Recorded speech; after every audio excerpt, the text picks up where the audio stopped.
Google VEO 3 brings next level connectivity right to your fingertips, and signing up takes just a couple of minutes. Let's get started. First thing you want to do is open up any web browser. Now search for VEO 3. Now you want to click on this link. Once you get here, you want to click on Try in Flow option. Now click on Create with Flow. Now you want to click on Sign in with Google option at the top right corner.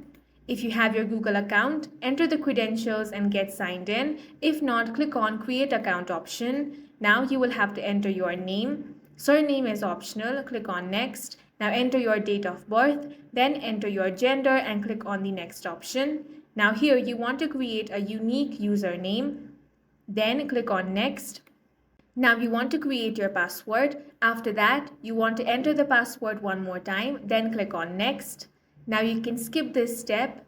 After that, click on Next. Now you want to go through all of this and click on I agree.